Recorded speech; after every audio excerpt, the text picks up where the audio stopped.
राधे राधे दोस्तों। सबसे पहले आप सभी का स्वागत है मेरे चैनल काव्या कजरी पर। जय श्री कृष्ण। माता शारदा की कृपा, लिखूं भाव अनमोल, कार्तिक महात्म का कहूँ, चौथा अध्याय खोल। नारद जी ने कहा, ऐसा कहकर भगवान विष्णु मछली का रूप धारण करके आकाश से जल में गिरे। उस समय विंध्याचल पर्वत पर तप कर रहे महर्षि कश्यप अपनी अंजलि में जल लेकर खड़े थे। भगवान उनकी अंजलि में जा गिरे। महर्षि कश्यप ने दया करके उसे अपने कमंडल में रख लिया। मछली के थोड़ा बड़ा होने पर महर्षि कश्यप ने उसे कुएं में डाल दिया। जब वह मछली कुएं में भी न समा सकी तो उन्होंने उसे तालाब में डाल दिया। जब वो तालाब में न आ सकी तो उन्होंने उसे समुद्र में डाल दिया। वो मछली वहां भी बढ़ने लगी। फिर मत्स्य रूपी भगवान विष्णु ने इस शंखासुर का वध किया और शंखासुर को हाथ में लेकर बद्री वन में आ गए। वहां उन्होंने संपूर्ण ऋषियों को बुलाकर इस प्रकार आदेश दिया, मुनीश्वरों, तुम जल के भीतर बिखरे हुए वेद मंत्रों की खोज करो और जितनी जल्दी हो सके उन्हें सागर से बाहर निकाल के लाओ। तब तक मैं देवताओं के साथ प्रयाग में ठहरता हूँ। तब उन तपोबल संपन्न महर्षियों ने यज्ञ और बीजों सहित संपूर्ण वेद मंत्रों का उद्धार किया। उनमें से जितने मंत्र जिस ऋषि ने उपलब्ध किए वही उन बीज मंत्रों का उस दिन से ऋषि माना जाने लगा। उस दिन से माना जाने लगा कि सब ऋषि एकत्र होके प्रयाग में गए। वहां उन्होंने ब्रह्मा जी सहित भगवान विष्णु को उपलब्ध हुए सभी वेद मंत्र समर्पित कर दिए। सब वेदों को पाकर ब्रह्मा जी बहुत प्रसन्न हुए। उन्होंने देवताओं और ऋषियों के साथ प्रयाग में अश्वमेध यज्ञ किया। यज्ञ समाप्त होने पर सब देवताओं ने भगवान से निवेदन किया, देवादिदेव जगन्नाथ, इस स्थान पर ब्रह्मा जी ने खोए हुए वेदों को पुनः प्राप्त किया और हमने भी यहाँ आपके प्रसाद से यज्ञ भाग पाए हैं। अतः ये स्थान पृथ्वी पर सबसे श्रेष्ठ, पुण्य की वृद्धि करने वाला एवं भोग तथा मोक्ष प्रदान करने वाला हो। साथ ही इस समय भी महापुण्यमय और ब्रह्मघाती आदि महापापियों की भी शुद्धि करने वाला हो तथा तय स्थान यहाँ दिए हुए दान को अच्छे दान बना देने वाला हो, ये वर दीजिए। भगवान विष्णु बोले, देवताओं, तुमने जो कुछ कहा वो मुझे स्वीकार है। तुम्हारी इच्छा पूर्ण हो। आज से ये स्थान ब्रह्म क्षेत्र के नाम से प्रसिद्ध होगा।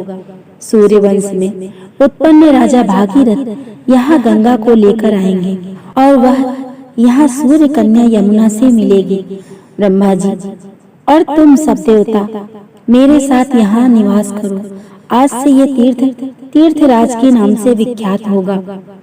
तीर्थराज के दर्शन से तत्काल सब पाप नष्ट हो जाएंगे। जब सूर्य मकर राशि में स्थित होंगे उस समय यहाँ स्नान करने वाले मनुष्यों के सब पापों का ये तीर्थ नाश करेगा। ये काल भी मनुष्यों के लिए सदा महान पुण्य फल देने वाला होगा। माघ में सूर्य के मकर राशि में स्थित होने पर यहाँ स्नान करने से सालों के आदि फल प्राप्त होंगे। देवादिदेव भगवान विष्णु देवताओं से ऐसा कहकर ब्रह्मा जी के साथ वहां से अंतर ध्यान हो गए। तत्पश्चात इंद्रादि देवता भी अपने अंश से प्रयाग में रहते हुए वहां से अंतर ध्यान हो गए। जो मनुष्य कार्तिक में तुलसी जी की जड़ के समीप श्री हरि का पूजन करता है वो इस लोक में संपूर्ण भोगों का उपयोग करके अंत में बैकुंठ धाम को जाता है। ये तो थी चौथे अध्याय की कथा। प्रभु मुझे सहारा है तेरा, जग के पालनहार, कार्तिक मास महात्म की कथा करूं विस्तार। श्रीमन नारायण पांचवें अध्याय की कथा कुछ इस प्रकार से है।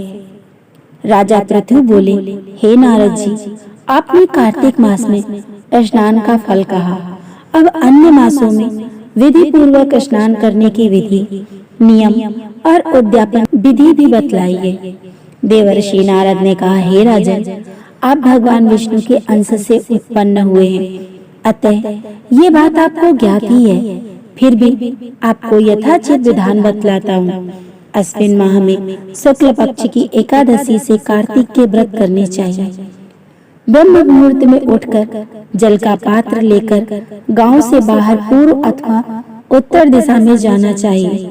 दिन में या सायंकाल में कान में जनेऊ चढ़ाकर, पृथ्वी पर घास बिछाकर, सिर को वस्त्र से ढककर, मुंह को भली भांति बंद करके, थूक व सांस को रोककर व मल मूत्र को त्याग करना चाहिए। तत्पश्चात मिट्टी व जल से भली भांति अपने गुप्तांगों को धोना चाहिए। उसके बाद जो मनुष्य मुख शुद्धि नहीं करता, उसे किसी भी मंत्र का फल प्राप्त नहीं होता। अतः दांत और जीभ को पूर्ण रूप से शुद्ध करना चाहिए और निम्नलिखित मंत्रों का उच्चारण करते हुए दातून तोड़नी चाहिए। हे वनस्पते, आप मुझे आयु, कीर्ति, तेज, प्रज्ञा, पशु संपत्ति, महाज्ञान, बुद्धि और विद्या प्रदान करो। इस प्रकार उच्चारण करके वृक्ष से 12 अंगुल की दातून ले। दूध वाले वृक्षों से दातून नहीं लेनी चाहिए। इसी प्रकार कपास, कांटेदार वृक्ष तथा जले हुए वृक्ष से भी दातून नहीं लेनी चाहिए, जिससे उत्तम गंध आती हो, उसकी टहनी कोमल हो। ऐसे ही वृक्ष से दंत धावन ग्रहण करना चाहिए। प्रतिपदा, अमावस्या, नवमी, छठी, रविवार को चंद्र तथा सूर्य ग्रहण में दातून नहीं करनी चाहिए। तत्पश्चात भली भांति स्नान करके फूल माला, चंदन, पान आदि पूजा की सामग्री लेकर प्रसन्नचित होकर भक्ति पूर्वक शिवालय में जाकर सभी देवी देवताओं की अर्घ, आचमनीय आदि वस्तुओं से पृथक पृथक पूजा करके प्रार्थना एवं प्रणाम करना चाहिए। फिर भक्तों के स्वर मिलाकर श्री हरि का कीर्तन करना चाहिए। मंदिर में जो गायक भगवान श्री हरि का कीर्तन करने आए हैं, उनको माला, चंदन, तांबूल आदि से पूजन करना चाहिए, क्योंकि देवालयों में भगवान विष्णु की अपनी तपस्या, योग और दान द्वारा प्रसन्न करते थे। तो कलयुग में भगवत गुणगान को ही भगवान श्री हरि को प्रसन्न करने का एकमात्र साधन माना गया है। नारद जी राजा पृथु से बोले, हे राजन, एक बार मैंने भगवान से पूछा, हे प्रभु, आप सबसे अधिक कहाँ निवास करते हो? इसका उत्तर देते हुए भगवान ने कहा, हे नारद, मैं वैकुंठ या योगियों के हृदय में ही निवास नहीं करता, अपितु जहाँ मेरे भक्त मेरा कीर्तन करते हैं, मैं वहाँ अवश्य निवास करता हूँ। जो मनुष्य चंदन माला आदि से मेरे भक्तों का पूजन करते हैं, उनमें से मेरी एक ऐसी प्रीत हो जाती है जैसे मेरे पूजन से भी नहीं हो सकती।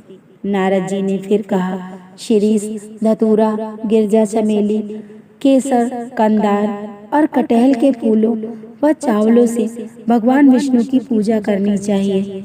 अड़हल, कंद, गिरीश, जूही, मालती और केवड़ा के पुष्पों से भगवान शंकर की पूजा नहीं करनी चाहिए। जिन देवताओं की पूजा में जो फूल निषिद्ध हैं, उन्हीं से पूजा करना चाहिए। पूजन समाप्ति के बाद भगवान से क्षमा प्रार्थना करनी चाहिए, यथा, हे सुरेश्वर, हे देव, ना मैं मंत्र जानता हूँ, ना क्रिया, मैं भक्ति से भी हीन हूँ। मैंने जो कुछ भी आपकी पूजा की है, उसे पूरा करें। इसी प्रार्थना करने के पश्चात साष्टांग प्रणाम करके भगवत कीर्तन करना चाहिए, श्री हरि की कथा सुननी चाहिए और प्रसाद ग्रहण करना चाहिए। जो मनुष्य उपरोक्त विधि के अनुसार कार्तिक व्रत का अनुष्ठान करते हैं, वह जगत के सभी सुखों को भोगते हुए अंत में मुक्ति को प्राप्त करते हैं। नमस्कार दोस्तों, कार्तिक मास की कथाएं और कार्तिक महात्म सुनने से भगवान श्री हरि विष्णु की कृपा मिलती है।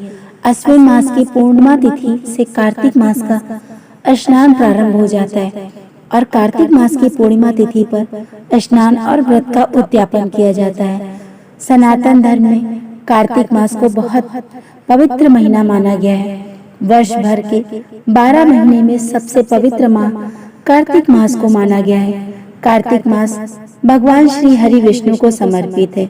इस पूरे महीने में भगवान श्री हरि विष्णु की पूजा करने से, स्नान, दान और व्रत करने से, दीपदान करने से, तुलसी पूजन करने से भगवान श्री हरि की कृपा मिलती है।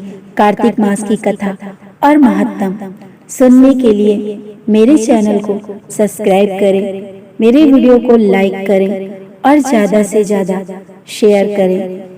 राधे राधे दोस्तों, श्रीमन नारायण।